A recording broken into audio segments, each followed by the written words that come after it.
La Bible dit dans Ésaïe, chapitre 49, et le verset 1, « Il, écoutez-moi, peuple lointain, soyez attentifs. L'Éternel m'a appelé dès ma naissance.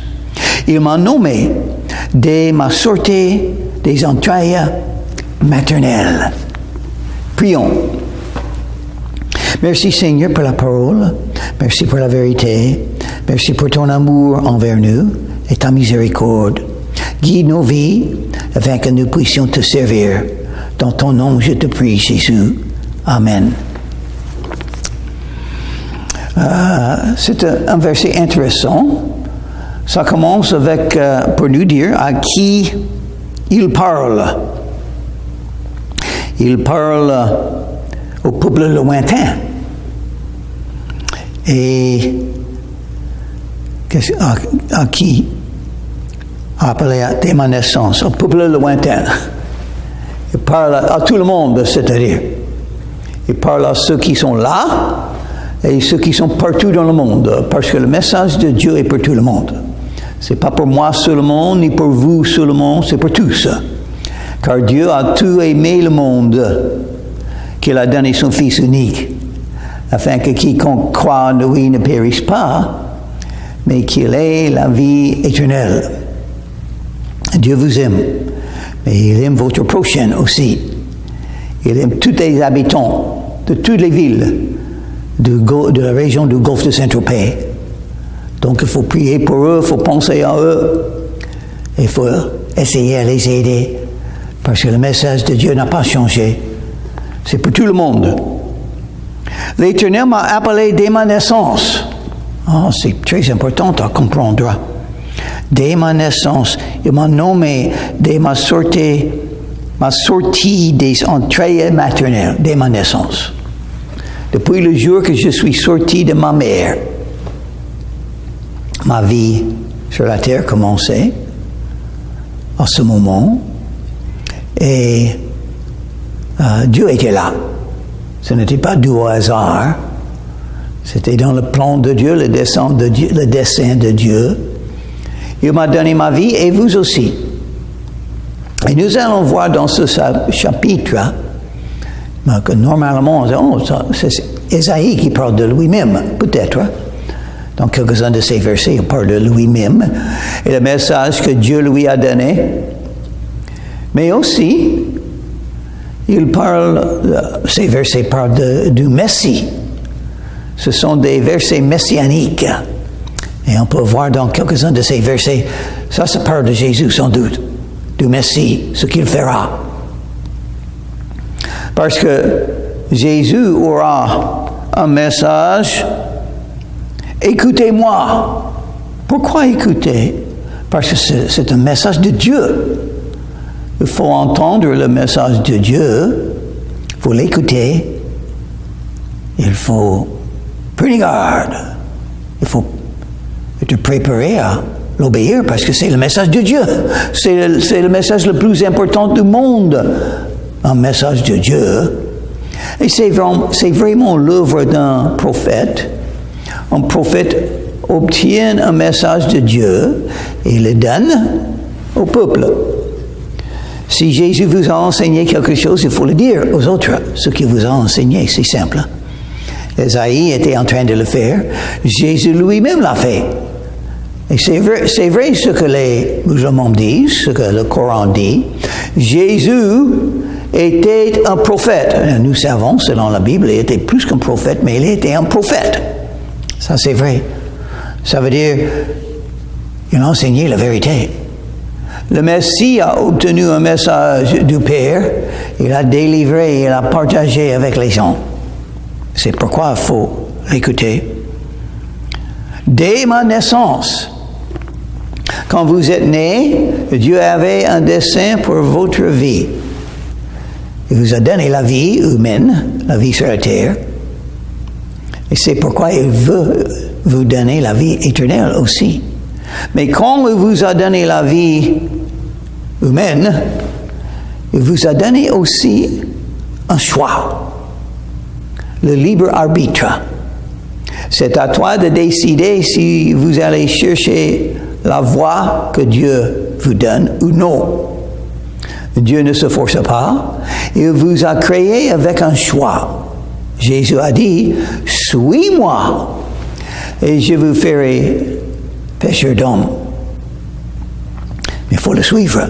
Il faut choisir sa voie. Il faut venir à Jésus et commencer à croire en lui, invoquer son nom et commencer à le suivre.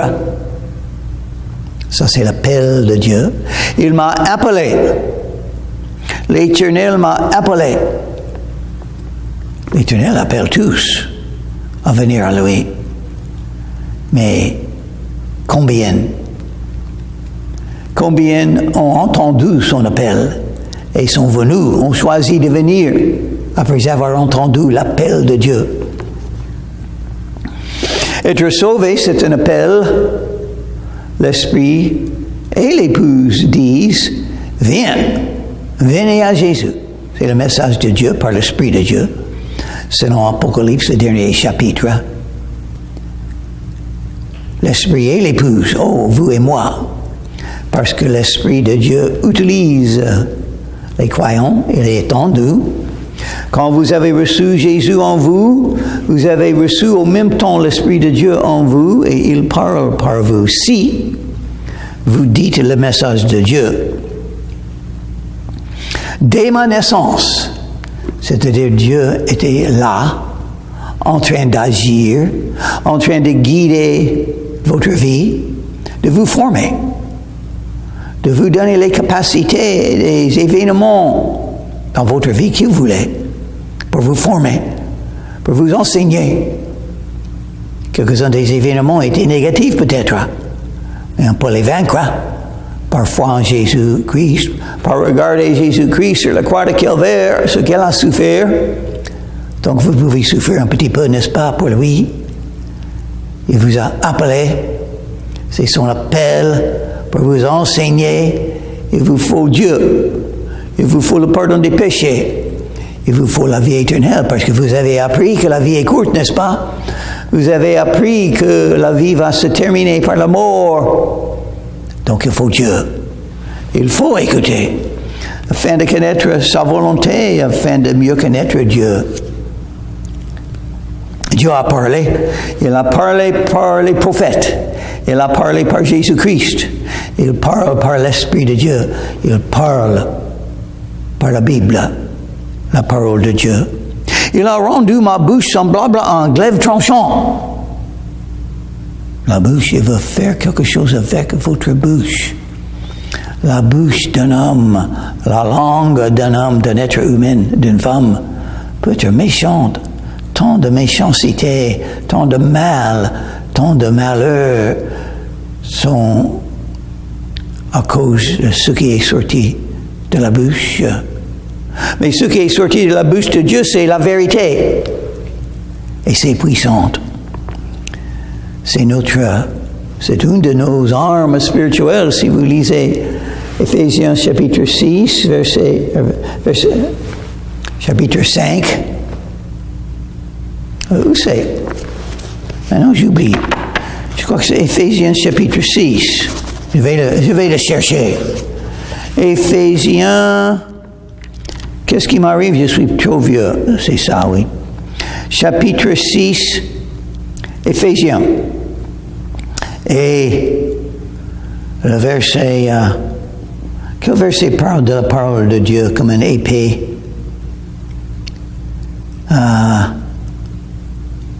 Ok, je vais le trouver. Car nous n'avons pas à lutter contre la chair et le sang. Prenez toutes les armes de Dieu. Prenez par-dessus tout cela le bouclier de la foi, casque de salut, et verset 17. L'épée de l'esprit qui est la parole de Dieu. L'épée de l'esprit, c'est une guerre spirituelle. Il vous faut une épée pour combattre dans cette guerre spirituelle. L'épée de l'esprit, quand Jésus a été tenté par le diable 3 fois, Jésus a cité la Bible 3 fois. Le diable a cité 1 fois. Mais Jésus a cité la Bible 3 fois et il a gagné. Il a gagné la victoire sur le diable. Jésus est notre sauveur. Il nous donne la victoire qu'il a gagnée. Il m'a couvert de l'ombre de sa main. Il a fait de moi une flèche aiguë. Il m'a caché dans son carquois. Une flèche. Nous sommes des flèches envoyées de Dieu pour toucher les cœurs. Moi, je ne peux pas toucher les cœurs, mais Dieu peut le faire par la parole de Dieu. C'est pourquoi c'est important de citer la Bible quand on parle aux gens, quand on rend son témoignage. Moi, j'aime citer Romains chapitre 10 et le verset 13. C'est un verset qui explique le salut très bien, et c'est le verset qu'on a lu pour moi il y a 56 ans quand j'ai reçu Jésus comme mon sauveur. Quiconque invoquera le nom du Seigneur sera sauvé. Quiconque invoquera le nom du Seigneur sera sauvé. On peut dire 6 ou 8 mots. Tout le monde peut être sauvé et entrer dans le paradis grâce à ces 6 ou 8 mots. Oui, c'est un verset très bien. Et ça peut être une flèche qui entre dans l'âme de quelqu'un pour les introduire à Jésus, pour les sauver, pour les convaincre de leurs péchés et leurs besoins d'un sauveur, la parole de Dieu. Il m'a dit, tu es mon serviteur, Israël, en qui je me glorifierai. Maintenant, on parle d'Israël lui-même. Tous les enfants d'Israël. Tu es mon serviteur, ensemble. Le tout ensemble. Maintenant, c'est l'Église, tous les vrais croyants en Jésus. S'ils vont à cette Église-là, notre Église par là, ou s'ils restent à la maison, s'ils ont Jésus dans le cœur, ils font partie de l'Église. Et ensemble, ils peuvent faire l'œuvre de Dieu. Ils peuvent servir Dieu. Pourquoi vous êtes nés? Pour servir Dieu. Voilà, on peut le dire comme ça. Vous êtes nés pour servir Dieu. Il vous a donné la vie. Il a un dessein pour votre vie pour l'aider à évangéliser le monde. Voilà. Et quand vous aidez un autre croyant à être fortifié dans la foi, vous aidez à évangéliser le monde parce que eux vont le faire aussi. Et ils vont le faire mieux s'ils sont fortifiés et encouragés dans la foi. S'ils ont le fondement de la bonne doctrine, ils vont pouvoir faire mieux que s'ils ne sont pas. Et nous avons tous besoin de croître dans la foi, de mieux connaître la vérité, afin de le dire aux autres, et afin d'être une flèche aiguë. Israël en qui je me glorifierai. C'est Jésus qui mérite la gloire d'être glorifié, la louange, parce que c'est lui qui est mort sur la croix pour nous. Nous sommes rien sans lui. Et donc Dieu a choisi un moyen de glorifier son nom, vous et moi. Il veut dire, voilà un grand pécheur ce que j'ai fait avec, ce qu'il a fait avec. Il a fait un serviteur de Dieu. Il a donné sa miséricorde afin qu'il puisse rendre témoignage de sa miséricorde. Afin qu'il puisse dire, je suis un grand pécheur et Jésus m'a sauvé, m'a pardonné. Il peut vous faire la même chose. Et moi j'ai dit, c'est en vain que j'ai travaillé. C'est pour le vide et le néant que j'ai consumé ma force. Mais mon doigt est auprès de l'Éternel et ma récompense auprès de mon Dieu. C'est quelqu'un qui a enfin réalisé ce qui est important. Il a vécu un peu. Il a dit, c'est en vain que j'ai travaillé. C'est en vain que j'ai essayé de faire des bonnes œuvres pour plaire à Dieu. C'est en vain que j'ai vécu ma vie. J'ai vécu ma vie. Parce que Parce que tout est en vain. Sans Dieu, sans Jésus.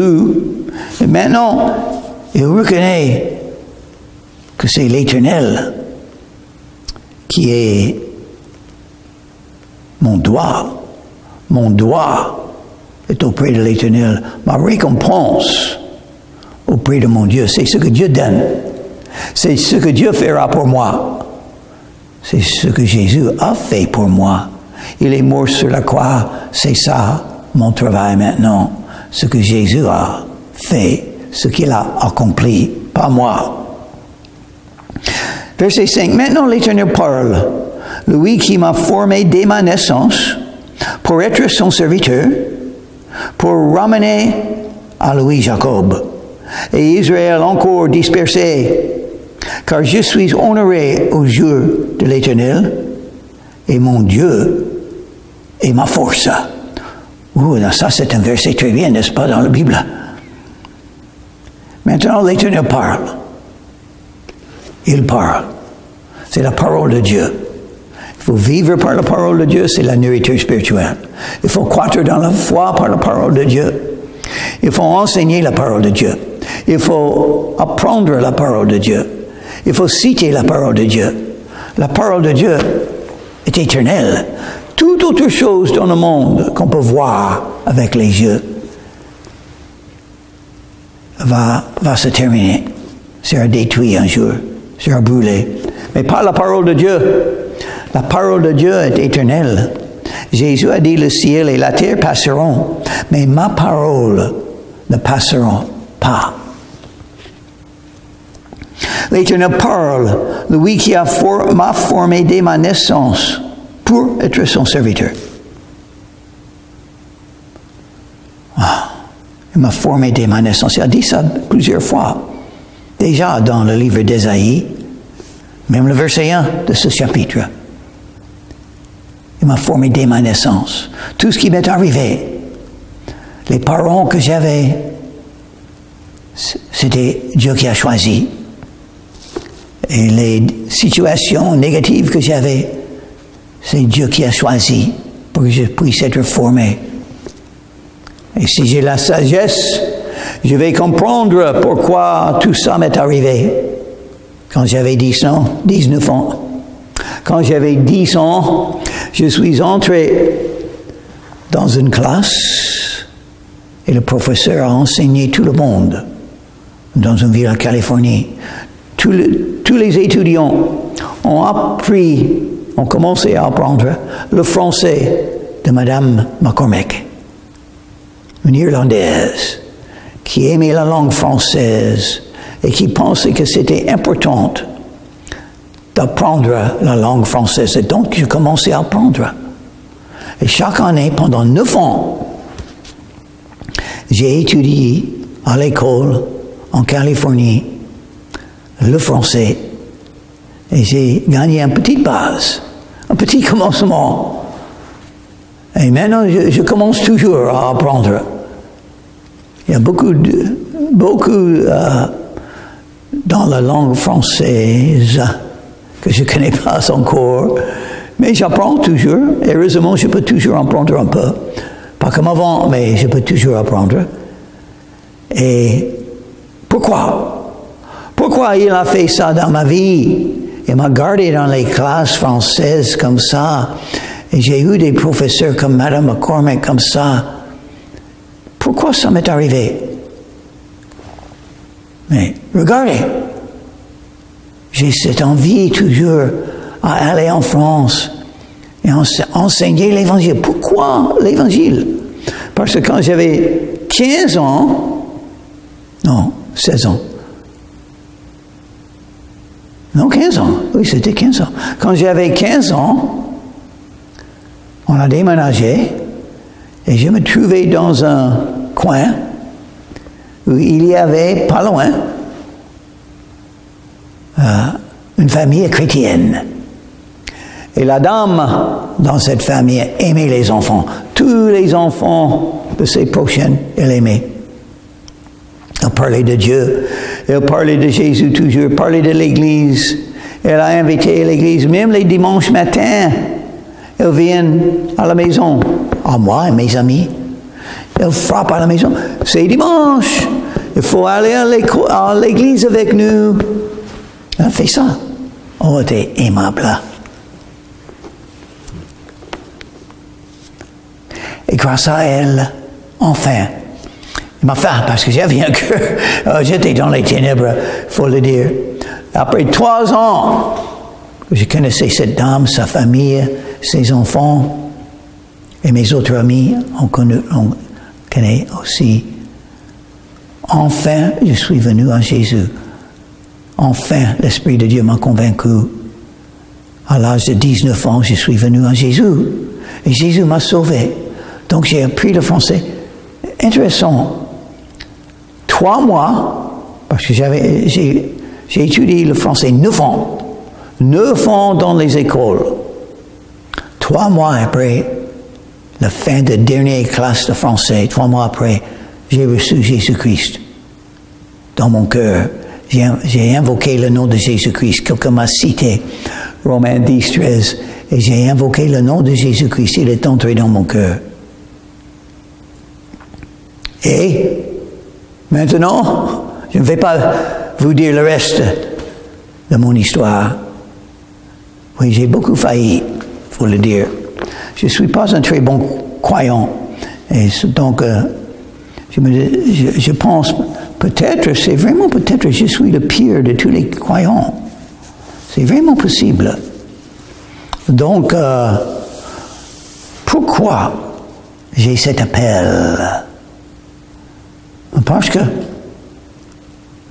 que dit là, il m'a formé dès ma naissance pour être son serviteur. Pour être son serviteur. Oh, mais ça, c'est le même pour tous. Nous sommes nés pour servir Dieu. Et Dieu est fidèle. Il est fidèle. L'appel et le don de Dieu sont irrévocables. J'aime ce verset. Et ça, c'est pour moi aussi. Irrévocable. Il a quelque chose pour moi que je dois faire pour lui. Et je vais souffrir. Peut-être c'est parce que je suis un grand pécheur et Dieu est saint. Et même en le servant, je dois souffrir. Peut-être c'est ça, je ne sais pas pourquoi. Mais qu'est-ce qu'il faut faire comme serviteur? Pour ramener à Louis Jacob. Pour ramener à Louis Jacob. Devenir un gagneur d'âme. Madame Stevens m'a aimé par l'amour de Christ. Et l'Esprit de Dieu a utilisé ça pour m'amener, pour me ramener à Jésus-Christ. Et maintenant, mon boulot, c'est de faire la même chose. Et vous aussi. Jésus l'a dit, allez dans tout le monde et annoncez l'Évangile à toute créature. Quelle partie du monde? Pour celui-là, c'est Jacob, c'est-à-dire Israël. Pour moi, c'est, en ce moment, la Floride. Mais bientôt, si c'est la volonté de Dieu, la France. Il faut trouver quelle partie du monde Dieu a choisi pour vous. À ce moment, peut-être si vous êtes en France, c'est la France. Si vous êtes dans la région du Golfe de Saint-Tropez, voilà. Où Dieu qui a agi dans votre vie, qui vous a formé, il vous a mis là pour une raison. Et Israël encore dispersé, les brebis perdues, dispersées, il faut les trouver et les aider à venir à Jésus pour être un de ses brebis, pour qu'il soit dans son troupeau, sauvé, avec un avenir dans le paradis. Car je suis honoré aux yeux de l'Éternel. Quel honneur, quelle bénédiction, Quelle grâce d'être appelé à aider des gens avec le plus grand besoin de leur vie, leur salut spirituel. Et mon Dieu est ma force. Ah, quelque chose à apprendre. C'est pas vous qui va le faire, c'est Jésus en vous. L'Esprit de Dieu, la puissance de l'Esprit de Dieu. Jésus l'a dit. Actes chapitre 1, verset 8. Vous aurez de la puissance quand l'Esprit de Dieu vient vers vous. Vous avez la puissance. Paul a appris. Il a dit en Philippiens chapitre 4, je peux tout faire par le Christ qui me fortifie. Je n'ai pas de force. Je suis faible, petit, je ne peux rien faire dans un sens. Tout mon travail est en vain. C'est en vain que j'ai travaillé et que je travaille.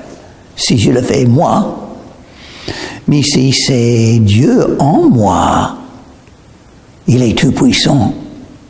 Tout est possible à celui qui croit. Demandez, vous recevrez. Allez dans tout le monde. Ce n'est pas vous qui m'avez choisi, c'est moi qui vous ai choisi. Et je vous ai établi dès ta naissance. Et je vous ai, afin que vous alliez et que vous portiez du fruit. Et votre fruit demeurera. Et tout ce que vous demandez, le Père en mon nom, il vous le donnera. Dieu est ma force. Et je vais le croire. Je vais croire les promesses de la Bible. Par ça, je vais vaincre. Il m'aime. Il est en moi. Il me guide. Il pardonne tous mes péchés. Je suis Jésus.